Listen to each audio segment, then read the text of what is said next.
Hi everyone, welcome to the Big Onion podcast with TLC. More on that in a moment. We are covering the Northwest region in association with June Radio.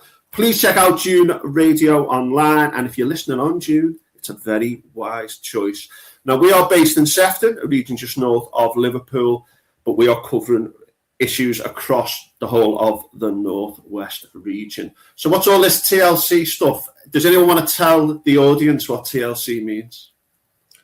Gosh, where do you start? You know, there's so much thought gone into it, Tim and Lizzie, hasn't there? Perhaps we need to, we, after having those extensive conversations with Saatchi and Ogilvy and all the rest of those huge advertising companies, we decided, didn't we, over a cup of coffee, that lo and behold, our first letter of our first names maybe had a little ring to them, and we could apply them in a number of different ways, given the fact that we're talking about people and place and lots of good things. So yes, we are Tim, Lizzie and Chris, the TLC gang, not to be confused with the 80s disco or pop band. I think it was 90s, Chris. Even I can remember it was the 90s. Everything seemed further back than it actually is to me. Lizzie, can you remember the 80s? Absolutely not, no. You missed out, Lizzie. Yeah, the 80s were great. Everything was closed on a Sunday and a Wednesday afternoon, but we move on anyway. So we are supported by the National Lottery Community Fund. We're bringing you people and place across the region. We're going to be talking about issues to do with community, lifestyle, business, culture, and health and well-being. So our email is radio@thebigonion.co.uk. I'll keep mentioning that if you want to send us an email. We want you to be involved. What do you want us to discuss? Do you want to come on? Do you have recommendations for people or organisations to come on? Please do let us know at radio. I'll say that again, radio@thebigonion.co.uk. We'd love to hear your stories, and we want you to tell us what you want to hear. You can subscribe on Spotify and YouTube. Please share with your networks, and let's get this out there, and let's get June Radio out there as well, a very popular radio station. So as Chris said earlier, I am Tim, I'm the T element, and I run a charity, a CIC called North and South Education, and we've been doing Big Onion Radio. We started properly just before Christmas of 2025. Chris, do you want to introduce yourself? How are you?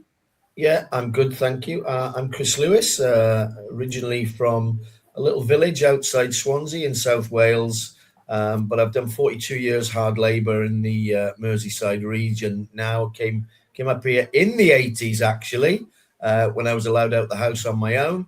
1984, I came to Liverpool to study and set my business up in the early 90s.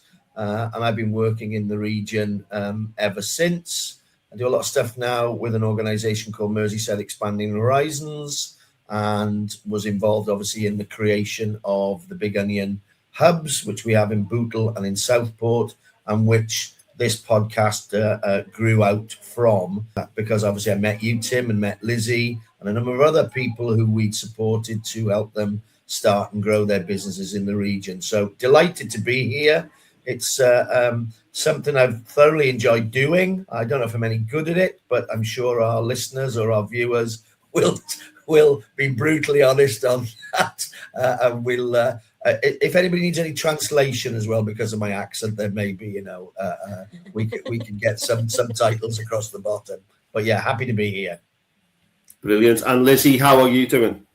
Yeah, I'm really good. The sun is shining. We're starting to get into that sort of spring summer vibe. So I'm kind of happier to let my jumpers go, hide them away for another couple of months. But yeah, I am very good. So for people that are watching and maybe listening to June Radio for the first time, I'm Lizzie. I run Southport's Journey magazine. So I was born and bred in Southport. I have a huge passion for the town, its regeneration, because there are so many exciting and new projects starting here, as well as the fact that there is so much history ingrained within the town. And I feel that, yeah, it's been the right time to start showcasing some of those stories and really showcasing the really good things and the good stories that are happening in the area. And then I suppose on top of that, I do a lot of social media. So anything camera related, whether, you know, it's me in front of the camera or supporting people so they can get confident enough to be in front of the camera to showcase their businesses. It's all a very positive life that I lead, if I'm honest. I get to speak to some very exciting people, whether it's new businesses that have gone, you know, generations, and get to help people sort of just showcase who they are. So it's a pretty fun job.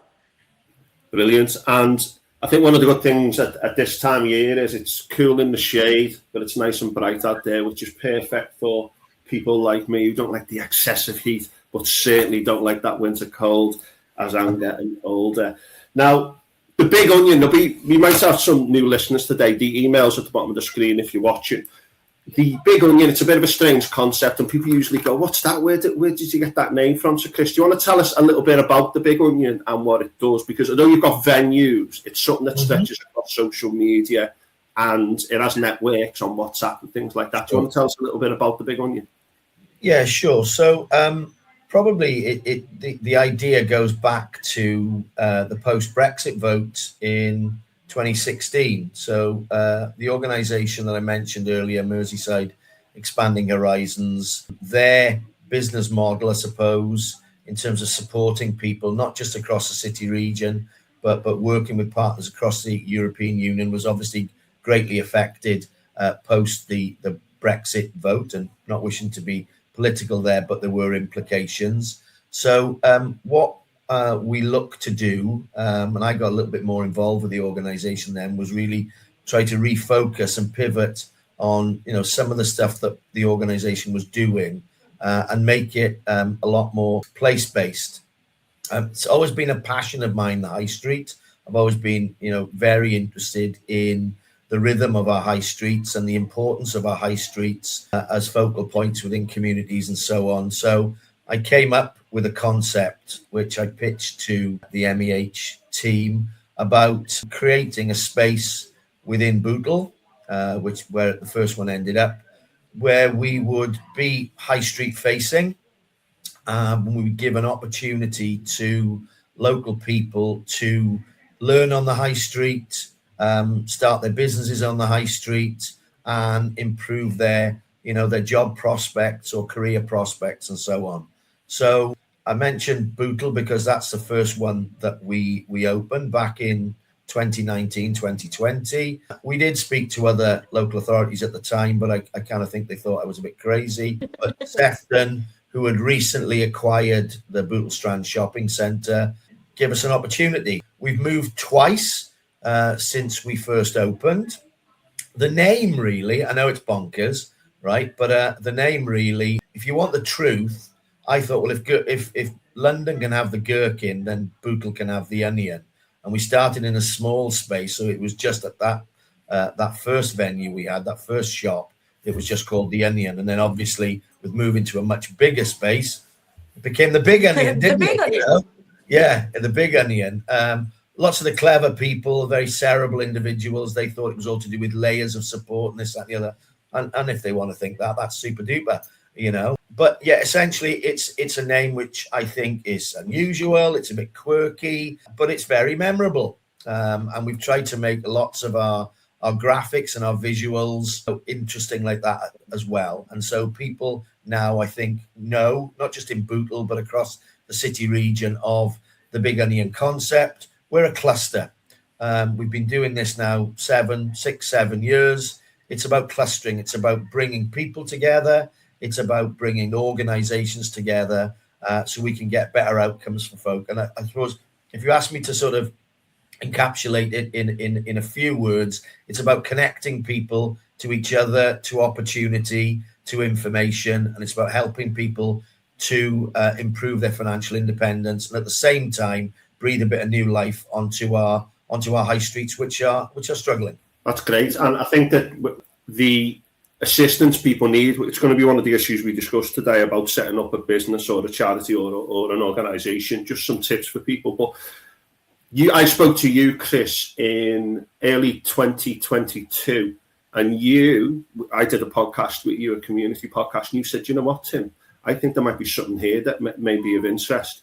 And I'm just so glad that I met you. And that's what the Big Onion does. People go in, you get advice, seeds are planted, and you get support. So you helped me to go through the procedures of setting up a community interest company, all the different things that I needed to do. And I really, really appreciated that. And I spoke to a guy called Andrew last week who runs a pub in Sefton, and he said that the advice he got from other people who'd already set up businesses was absolutely invaluable. And I think what I got from you in those early days, I wouldn't have known where to begin. And I was really appreciative of that, because you were doing work in an area where there's not enough enterprise compared to the national picture. And so you were trying to encourage those kinds of things. And also people can walk in who maybe haven't got employment or training or need help with doing a CV, and you can offer support in those ways as well. There's been the fantastic Trailblazers, the Trailblazer initiative, which we called Launchpad, helping young people who are not in education, employment, or training. Me and Lizzie were involved with that. I know you have as well, Chris. And it is very much something in the community, trying to help people to be active and to take the lead and to become financially independent. Yeah, I think the organisation, Merseyside Expanding Horizons, has been around for 26 years.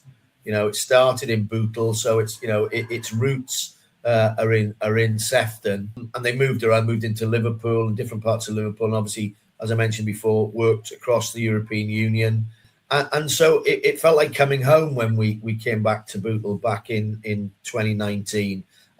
It is, everything we do, it's about relationships, it's about people. I suppose we're fortunate with having that history. We know a lot of people, we know a lot of organizations, and we've been delivering programs either in partnership with others or, independently for a period of time. So I like to think that the organization's got a good reputation. You're right, Tim, about business startup and business support. We are a region which is still not a net contributor. We have, and these aren't my figures, these are figures which were produced not so very long ago by the city region. We are still over 23,000 businesses light in this city region. In Sefton, we have less than 8,000 businesses, right? So there's still some way to go. When I started my business, back 32, 33 years ago, there wasn't that support. And I think it's really important now, the work that we do, working alongside Safe Regeneration, who we partner with in the Sefton and Liverpool City Council business startup programs, and the work we do with Invest Sefton, Sefton Council, and our partners in Liverpool City Council as well. It's really, really important. We wouldn't have met, us three wouldn't have met if it hadn't been through this program. And I love the fact now, that we meet up, not just the three of us, but a much broader groups.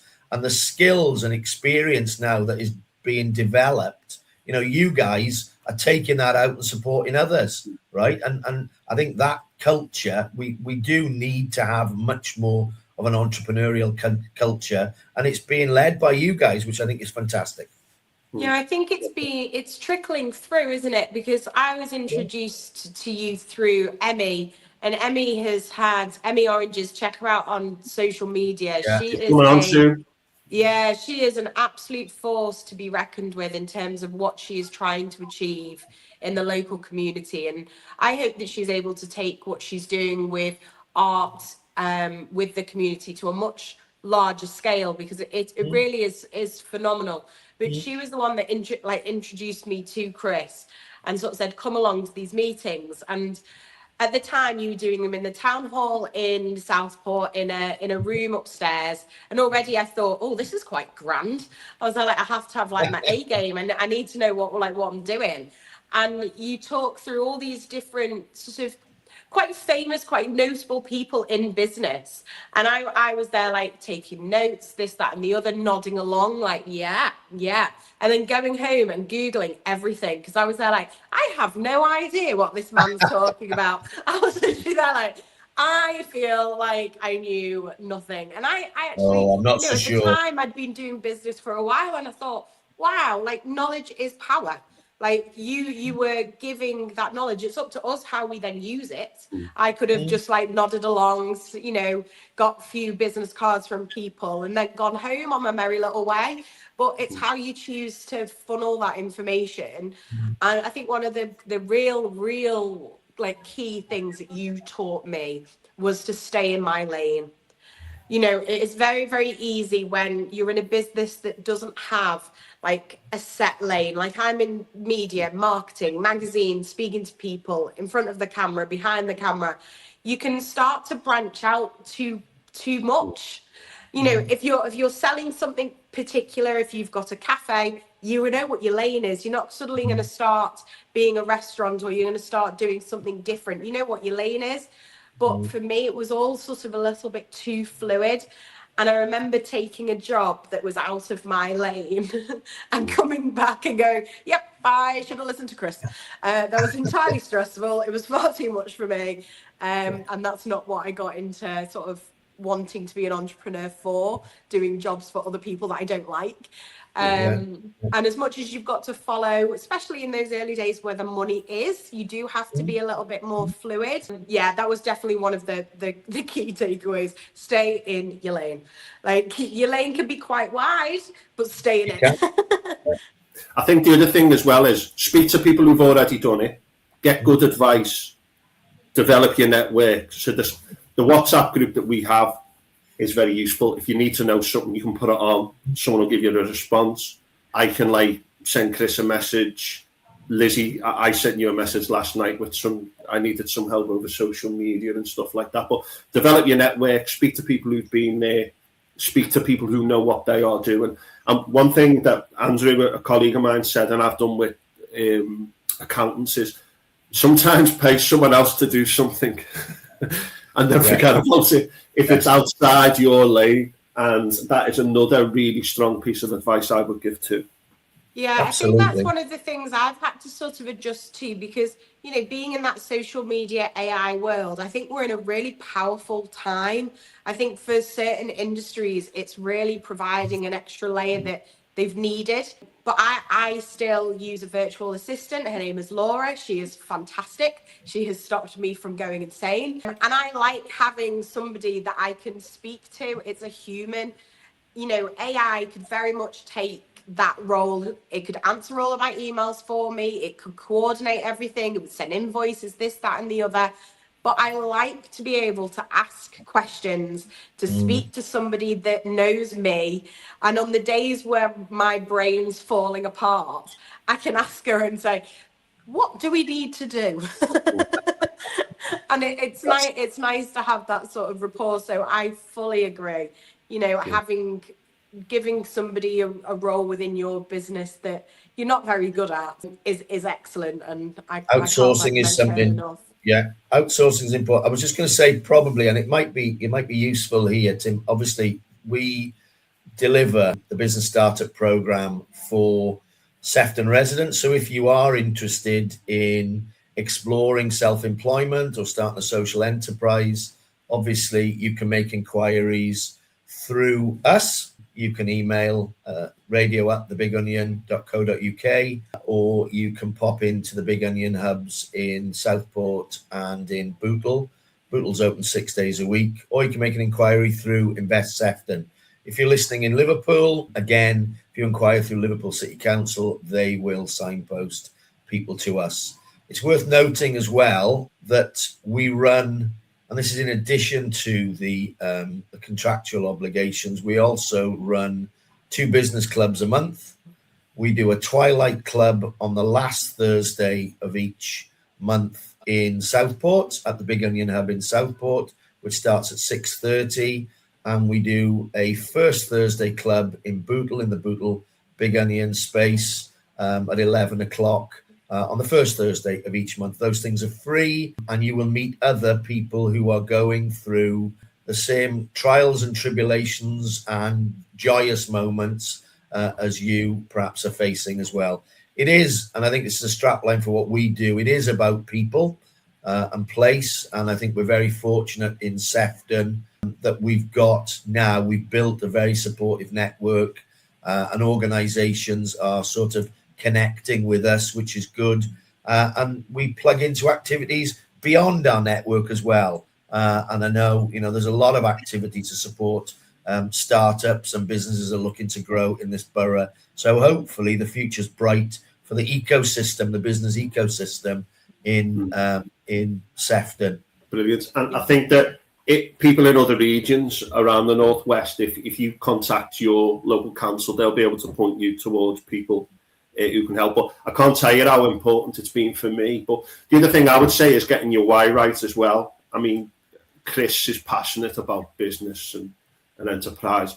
Lizzie, when you're doing your magazine, Southport's Journey, and Studio 9, and your social media, you can see your passion shining through. For me, again, we've talked about this before, but I was a teacher for 25 years, loved it.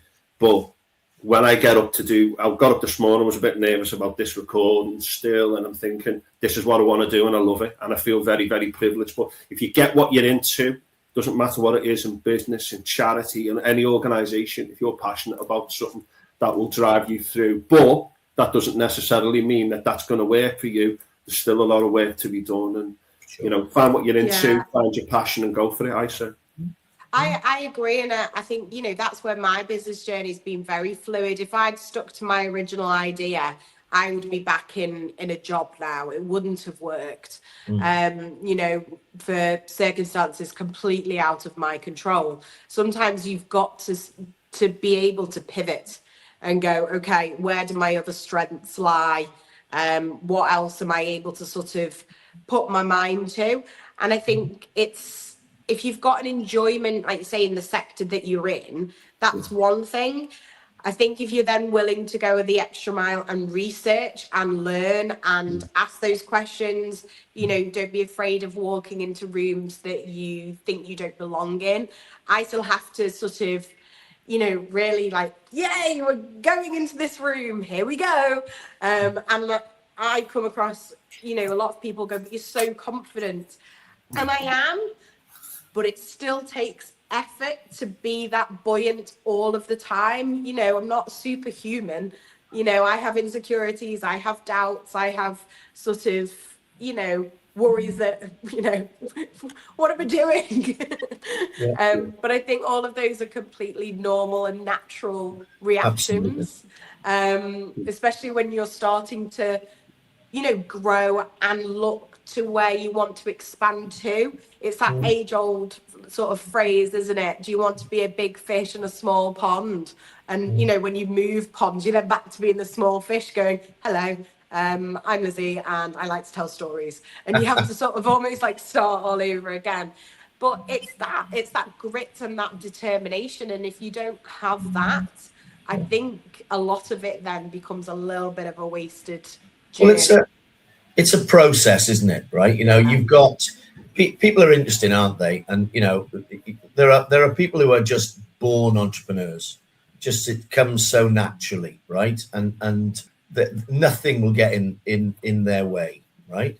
For others, it's a process, okay? And you've got those flickers of entrepreneurialism. You've got that spark there, but it's the process. It's the process of discovery, right?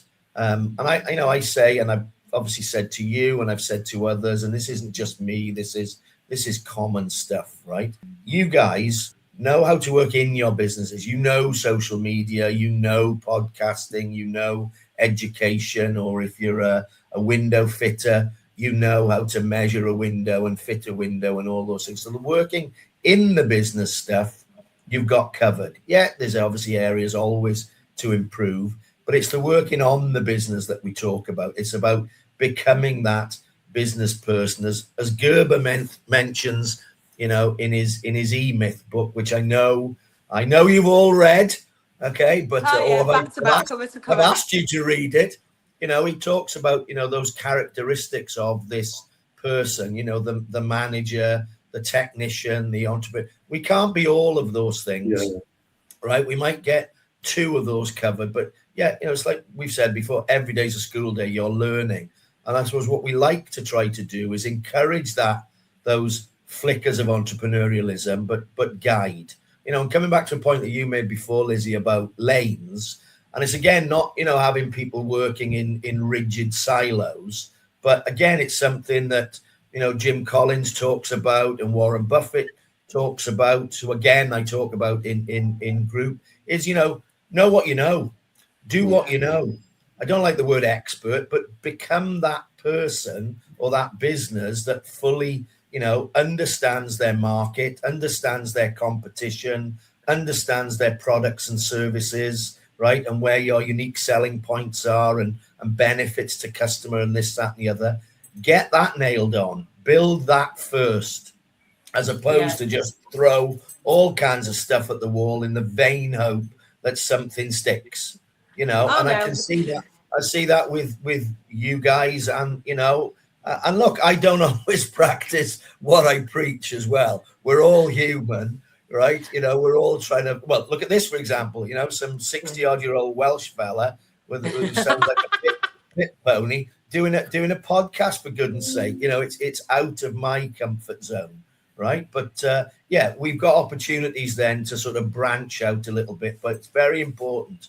That you nail sort of what you are, who you are. You discover that your characteristics and how those shine through your business. I just hope that schools and colleges start to do more. They've flirted with it, but we still, I don't think, do enough with young people and encourage them to be entrepreneurs. And that's something in my latter years I would like to spend a bit more time doing. That's a good little segue, that, because we're big on well-being on the Big Onion podcast, and there's 5 ways to well-being, which we'll come back to. We've got Claire coming on soon from Freedom to Flourish, who's big on these as well. 5 ways to well-being are to connect. That's what we do through the Big Onion and the club. Be active, take notice, keep learning, and to give. The way people help each other in the business group is great. Oh, yeah. But also what you said about keeping learning. Right through your life, you've got to use that as a chance to learn new things. Never too young to teach, never too old to learn. Yeah. Right? Absolutely. And again, it's very, very important. And I love the fact, how this group, this broader sector business club group does work together. 3 or 4 years ago, the 90 or so people who were in that group didn't know each other. Now you're collaborating. You're going on holidays with each other. You're going out for meals and drinks. It's wonderful to see, right? See what's grown out of it. It's I'm a bit of a proud dad. I feel like a bit of a proud dad. Well, I think it's that right there that, a lot of people that start businesses and they start networking and they turn up and they've got, I remember how proud I was the first set of business cards that I had, and I wanted to hand them out to as many people as I could. And that was a great starting point. But relationships and your network isn't built just from turning up. It's making friends with people. A lot of the people through the business group, I wouldn't be able to sort of deal business to business back and forth with them. We don't mix in the same kind of genre or circles. But, if a friend is, moving house, I've got a full sort of, contact list of people that I can offer services for, and know that I'm, sending somebody that is trusted, well known, well liked, and someone that I can hunt down if they do a bad job. Goes wrong. We interrupt this broadcast for a seamless segue into something now a little bit more fun. Do you prefer Neighbours or Home and Away? Plus, we talk about well-being. Enjoy. Well, there you go. Just we were talking about the 80s earlier. I'm going to ask our viewers what they think about Neighbours or Home and Away. If you had to pick one, what would you pick? So have a little think about that, folks. But as well, we're big on well-being on the Big Onion podcast. We're going to talk a little bit about sleep in a minute, like tip sheet you get for a good night's sleep, because this is a big problem, I think, particularly with social media and 24/7 kind of society. Neighbours or Home and Away, if you had to pick one, what would you pick? Chris, you first. Which one was Kylie Minogue? She's in Neighbours. I'll go with that one. Do you remember when she got married? No, I blanked that out. Do you remember Bouncer's dream when the dog had a dream and he actually showed the dream? It was like I didn't want. I must confess. I have got a confession here. So I am going to go with Neighbours, but Jason and Kylie, when they got married in Neighbours, right? There was a song. There was a song, and I can't remember the name of the song. Suddenly I'm seeing you. You got it. But it was sung by a thrash metal group called. Well, he was called Angry Anderson, the singer, and I got to confess, I did go out and buy it. Yeah. Oh, it's a great song. I think it's great. He was in Mad Max Beyond Thunderdome as well, that guy, Angry Anderson. Angry Anderson, great song. But yeah, Kylie Minogue for me, all day long. Yeah. Lizzie's thinking, what are these two talking about? Lizzie, Neighbours are home and away. I am lost. I think, unfortunately, both of those are sort of, I know what they are. I know that they're Australian sort of soaps, but I was brought up in a household where watching soaps on TV was the devil. We were very much an Antiques Roadshow Sunday evening sort of household. So I can't really join in with the conversation. I just remember there was, I don't know what age I was when I first got a TV in my bedroom. I might have been 14, 15, and just remember thinking the world had opened up. And then realizing that it only had like 4 channels, and it had a video, and I just watched Mary Poppins on repeat. I think it was the only video that I remember having. And then I got Grease, and I had to sort of figure out what everybody was talking about. So I think I led quite a sheltered life, guys, if I'm honest, up until got a TV and then started watching sort of all sorts of random stuff. The thing is, everything's changed now, because I remember like when Red Dwarf started in the 80s, and me and loads of us around our table in primary school were talking about it, because everyone watched the same stuff. But now there's that much choice. I wonder why anyone would want to watch soaps in the modern era. Do you know what I mean? Because you've just got so much choice now. Surely, I think it's a backdrop, isn't it? For people that it's like going to football on a Saturday or a weekend, or the team that your family supported. Yeah, I think it's part of that sort of furniture. I mean, as a family household, we've got certain things that we did watch together, but the Antiques Roadshow theme tune still gives me chills. I like dread of, God, this is going to be the most boring hour of my life. What a segue between talking about local business to all I was going to say was, I think obviously it's a generational thing, right? TV back when I was 13, 14, that was the late 70s, for goodness sake, right? I can't remember how many channels, but nobody watched BBC Two back then, unless you had a sort of a large forehead and you were into watching the mating habits of animals and whatnot, right? But it was very random. It was very random. So you had BBC One and ITV, and Sunday evening was a period where you sat round and you watched the Need in Line or Sale of the Century or something like that. It was random, But I think now you look at my kids and my grandkids, they don't watch TV. They sat in a room sometimes and there's 3 or 4 different things. The TV might be on. But somebody's watching something on a laptop or on an iPad or something. It's a very different age. So, yeah, I don't know. I don't know where it's heading either. Yeah. So, Tim, is this what you think's contributing to poor sleep? Is this where you think we're all going wrong, too overstimulated and can't go to bed at night? I'll just say Neighbours if I had to pick. But yeah, I do think that is a factor, because I remember staying up late on a Monday night to watch Prisoner Cell Block H, which was another Australian thing. And I remember thinking 10:35 was late, and then there was nothing in the nightlight vibrating or lighting up. There was no phones, none of this 24/7 stuff. And I think sleep, I get 8 hours sleep now. I make sure I get 8 hours sleep. There's been times in my life when I was getting by on 5 or 6. I did it for years. I don't think it did me any good. So I'm very, very, I know it's tough. And if I'm getting up early, like I got up this morning at 6:30, I was in bed at 10:30 last night. But I do make sure I get my 8 hours now. in bed, and that is very, very important to me. But if I don't do that, I'm a bit older now, I feel like I am paying for it the next day. But have you got any tips or advice? I'm unfortunately one of those people that a lot of people like to hate. I can sleep anywhere. I don't have a problem with sort of sleeping. I'm tired. Like you're saying there about like 10:30. When I used to teach, you'd be asleep on the couch at 4:30 in the evening. You'd be goosed. I enjoy going to bed.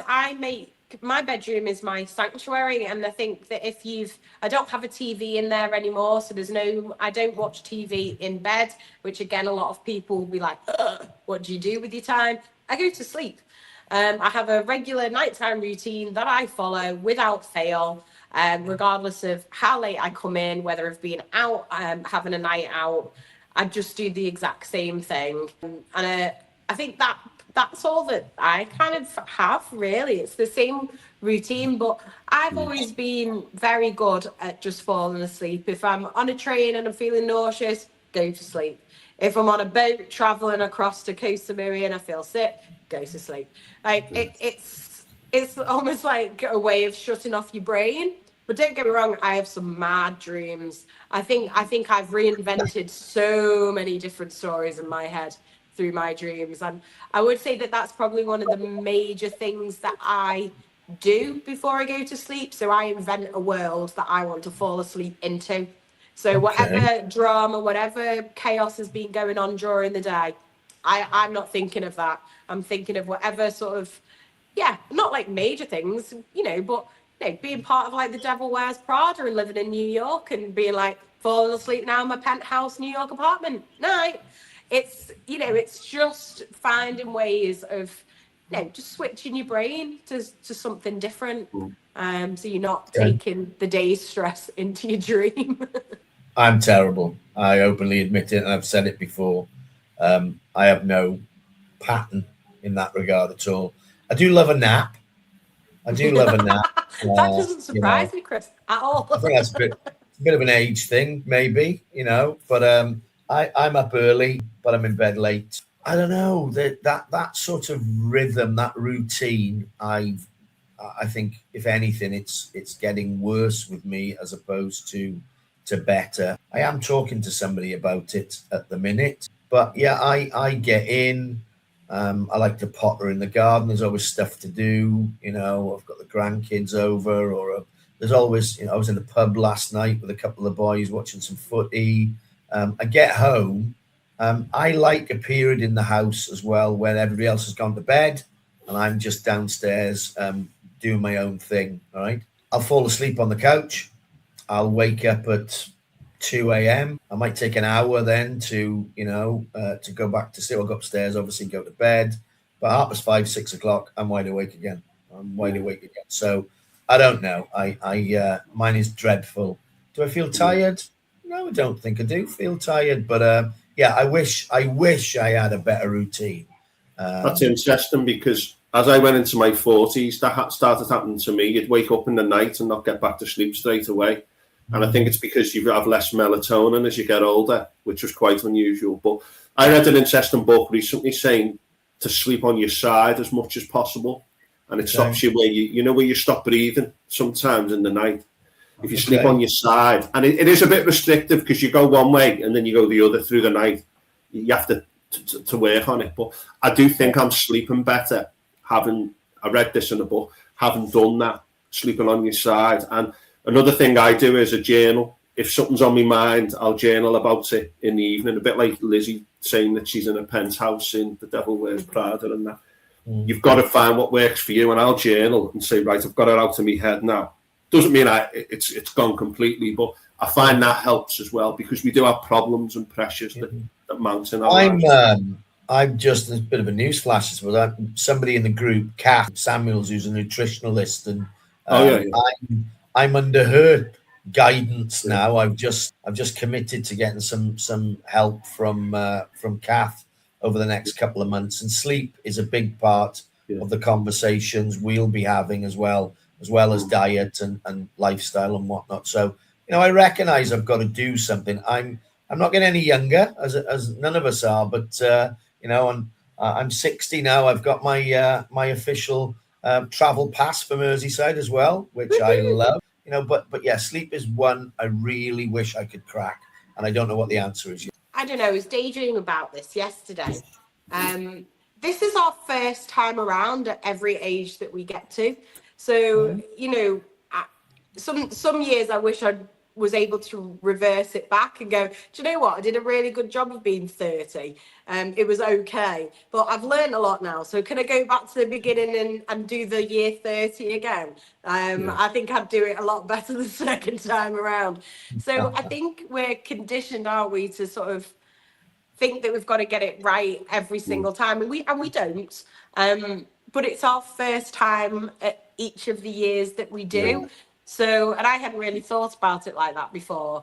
And I thought, all right, I'm going to give myself a bit more of a break now. This is my first time of this year and this age, and how my body reacts to it, and what I'm eating, what I'm sleeping, how my brain's working. So it's good that you're seeking advice and seeking some help, but so sometimes just give yourself a pat on the back, Chris. You're doing a great job. Well, there's still life in the old dog. Yeah, we'll create your napping chair for at the evening twilights. We'll leave you to it. If we see it, if it goes quiet, Chris, and we hear you snoring, we'll know that you're having a nap on the show. But I will be poking you though, Chris, because Tim said something about when you stop breathing when you're sleeping, and I think that's a concern. Yeah, I think that's called dead. Yeah. It's called sleep apnea. I think it's called sleep apnea when you stop. Sometimes it's for 5 minutes, and you wake up all agitated, like, ooh, what's that? Yeah, and it's I might stop breathing in 5 minutes. Yeah. Yeah, I think Chris is right. I think it's called dead. Yeah, it's called dead. There you go. Right. So that's just a little bit on sleep, but well-being is big for us. It's something that we're very, very passionate about. I think Chris is going to talk about parkrun in a minute, but I just want to tell you something in our little "Why Don't You" section. I've spoken before about Lunt Nature Reserve, which is in kind of mid-Sefton, and it's not very well known. There's not many people who go to it. I've been a few times, but there's actually a settlement there that's between 7,000 and 9,000 years old. And I went last week and actually went to the settlement from the Stone Age. And it's now completely underwater, but you reckon there's 3 houses there, and you've got a display board. And I really felt like a connection with the past when I went there. Now, there's a recreation of the settlement in the Atkinson in Southport, which is a great museum and art gallery in Southport, which I love, and me and my son often go to. But I actually went to this place. It's all underwater now. And I thought, 8,000 years ago or so, there was people living here. And we had connections around the northwest. And it was just quite weird going there, just knowing that those people had been there long ago. But I just want to say to all the people who are listening, if you live near the beach, a park, a nature reserve, it doesn't matter what it is, National Trust places around the Lancashire area and beyond, absolutely beautiful places. There's a place called Mere Sands up towards, Rufford beyond Ormskirk, which is a beautiful nature reserve around the lake. There are these lovely places out there which you can visit. So why don't you go out and visit these places and, make a little bit of a habit for it? Walk the beach. If you live near the beach, get there. I will say this. I've got to agree. I think this time of year when the weather, you've got lighter nights, the weather's been quite mild, and we've had really sunny days as well. We certainly are spending a lot more time outside discovering, and in not just in this borough, but across the city region and beyond. We were up in Lytham recently, right? Went to watch a rugby match up there. The weather was great. We had a little toodle along the coast from Fylde to Lytham. Beautiful place, lovely little town centre, lovely coastal walk there. We are so lucky, I think, in this region to have, a stone's throw away to so many interesting places. I know we've talked about in the past, the cost of living and things are really, really expensive. The great outdoors is so much less expensive. We, on the weekend, we were in Delamere Forest on the weekend, and I joined the National Trust, right? £96 to join for the year. It costs you £8 a month.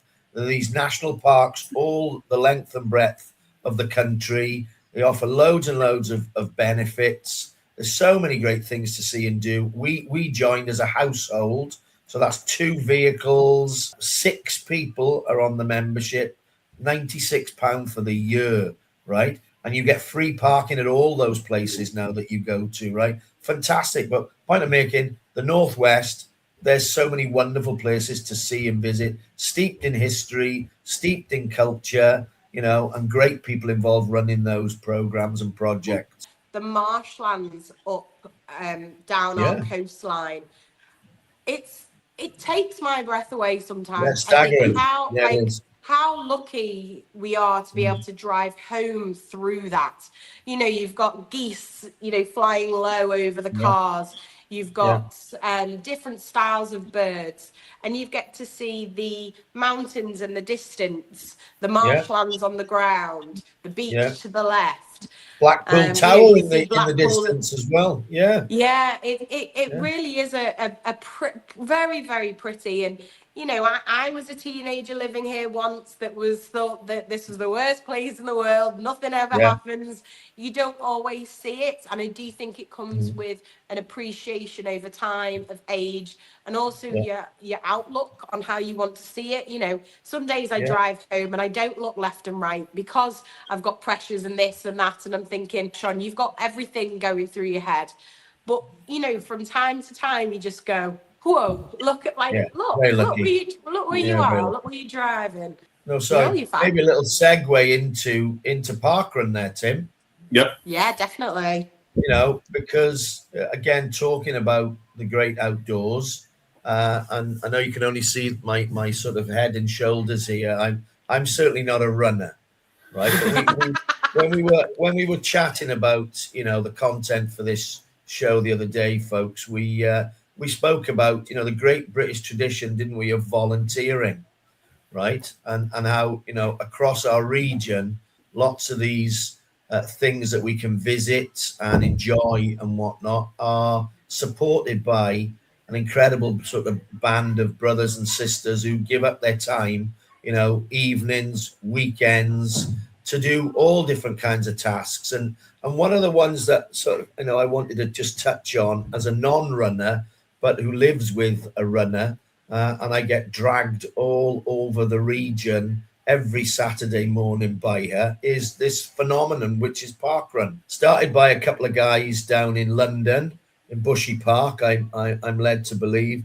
Now, you know, it's a worldwide phenomenon, right? It's run all over the world. In the UK, it is incredible. And we've been spending our time over the last 5 or 6 months just touring around, going to North Wales, doing all the ones on Merseyside, heading up the coast, Preston, you know, up into Lancashire and beyond. And they are literally everywhere. They're an incredible thing. And when you get out there, not only are there 300 or 400 people running these events, running at these events, but they are being administered, these events, by a band of volunteers, right?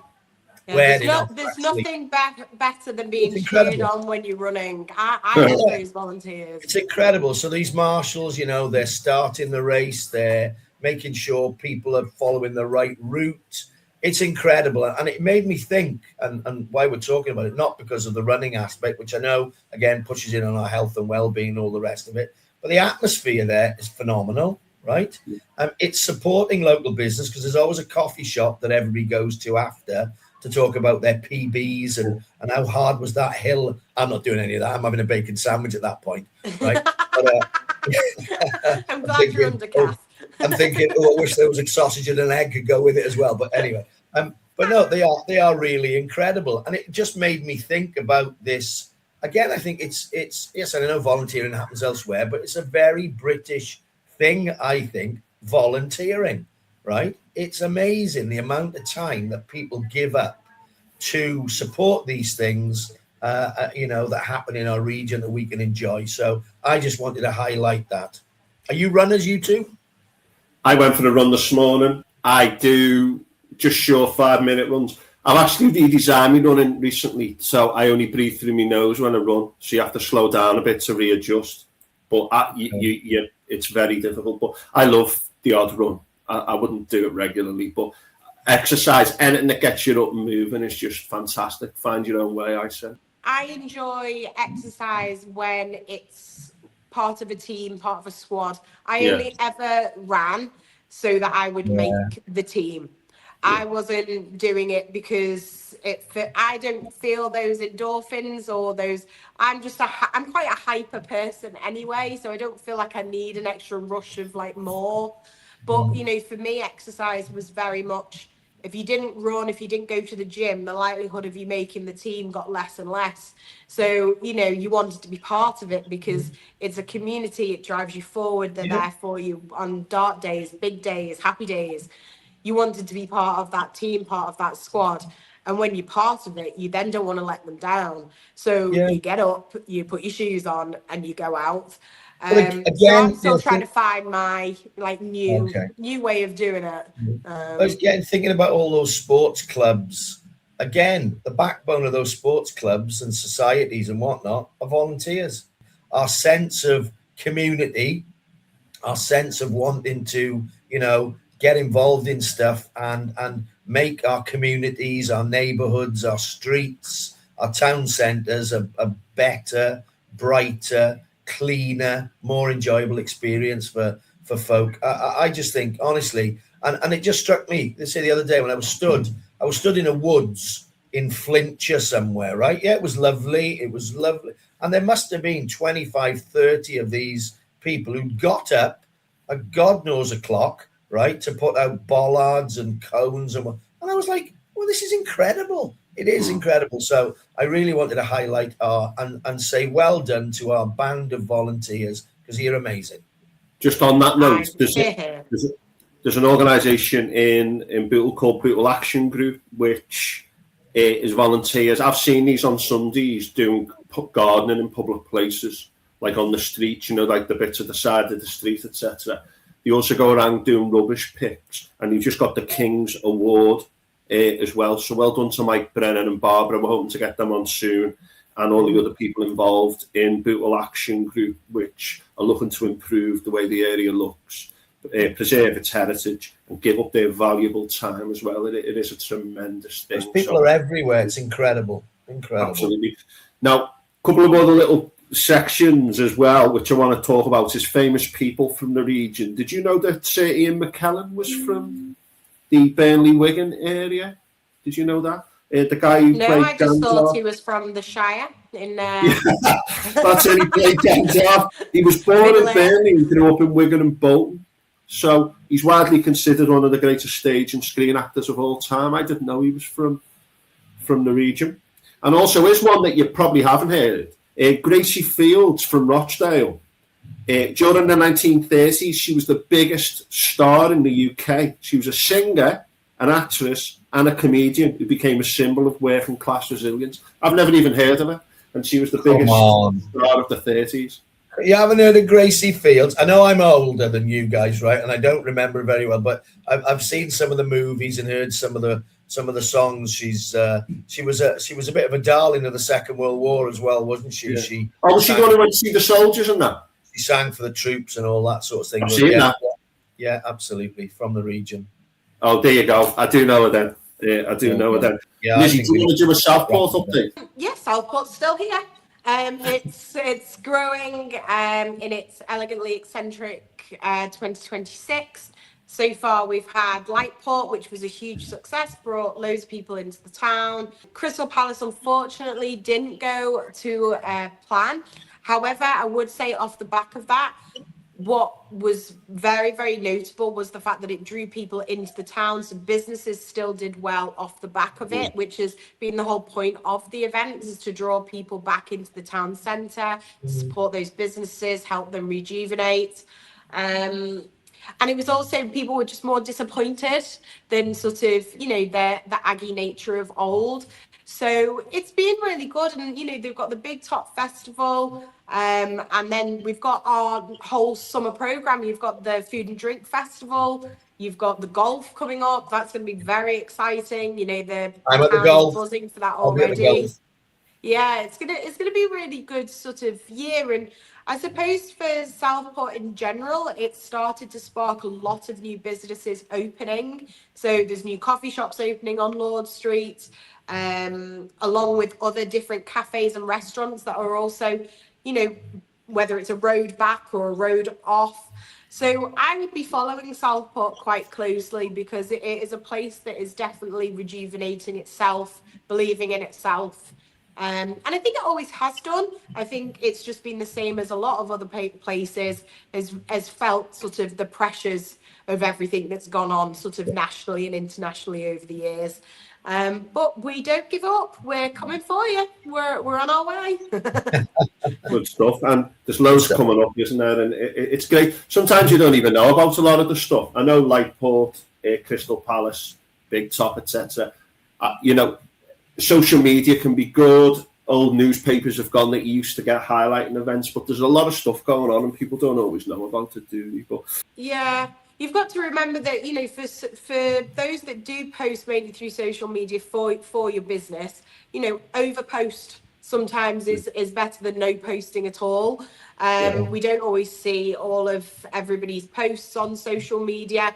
But I would say that sometimes contradicting myself massively there is also a saturation point on how much people can come to events, what they can see, what you're, you know, when you're scrolling on your lunch hour, you might not see it. You know, it is a real sort of dilemma for businesses on how to stand out and sort of let their businesses be known and their events that are happening and be showcased to the world. Right, you ready for the fun quiz, folks? True or false? So this is true or false. The word scouse for a person from Liverpool comes from a Norwegian beef stew called lobscouse. Is that true or false? Well, I know that there is a food called scouse because I ordered it in the Bootle tea rooms the other week. Whether or not the word comes from it. But I think that sounds plausible, Lizzie. Yeah, let's go with true. Well, we'll go true. Yeah, you're right. Sailors from Northern Europe brought the dish to Liverpool docks. It became so popular that the locals and their unique accent were eventually named after the stew itself. So, we have something similar in Wales, which we call cowl. It was beautiful. It's an interesting one. Blackpool Tower. In the summer, it is several inches taller than it is in the winter. Is that true or false? That is true. Why is it going up and down? Is it not just a fixed building? Is it because of the sand that it's built on? No, it's the way that the metal flexes. I'm led to believe. I've heard this one before. Okay, well, I'll go with you then because I'm going to tell me it was false. I think that's true. Okay, then everyone else gets a sunburn, but Blackpool Tower grows by 6 inches in the summer. It might not sound like much, but Stop it. It's made of steel, so it grows in the summer as it expands. And finally, is this true or false? There is a road near Pendle Hill where cars appear to roll uphill when left in neutral. Is that true or false? Like, I parked my car on a hill in Brighton, the steepest hill, went into my house, went to bed, woke up the next day. My car was not where I left it. It was down the bottom of the hill, having taken out a few cars with it. Due to a fault with the car. It had nothing to do with me. My handbrake was on. That is a terrifying concept. So I'm going false. I'll go with you, Lizzie, on that. We're just going false. Yeah, it's true. It's a special hill called Gravity Hill, and the surrounding landscape looks to be in a certain way, but it's not. And what happens is the cars actually roll uphill, and it's quite strange when you're there. And locals say it's to do with the famous Pendle witches messing with their handbrakes because of the famous. There was some witch trials there. I think it was in the 1600s, which it's famous for. Have you ever been up Pendle Hill, folks? It's a bit of a rite of passage for someone from the northwest. Yes, I've been there. Yeah. I've been up. I stayed in Clitheroe when I did my Duke of Edinburgh Awards, and we went up in the snow, Pendle Hill. It was quite a day, actually. Okay. Right, okay, so the fun quiz, it's 2-1 to Lizzie and Chris. I did throw 3 trues in there, which was a bit sneaky. It was, to be fair. Bit sly on your part, Chris. Tim, to be fair. Sly. Yeah, it's like, you think I'm really sly with these quizzes, but I think I'm very fair, you know what I mean? Some of them are incredibly tenuous, Timothy. Tenuous, yeah. Tenuous is my middle name. That's where the T comes from in TLC. Right, Chris and Lizzie, thank you very much for your time today. I hope you enjoy the rest of your days. Let's hope this good weather continues moving forward. And to everyone watching or listening, don't forget to email radio@thebigonion.co.uk. Thank you very much for listening. Keep listening to June Radio, and we will see you all soon. Are we ready to say bye after three, everyone? 1, 2, 3. Bye. Bye. Bye. Bye-bye.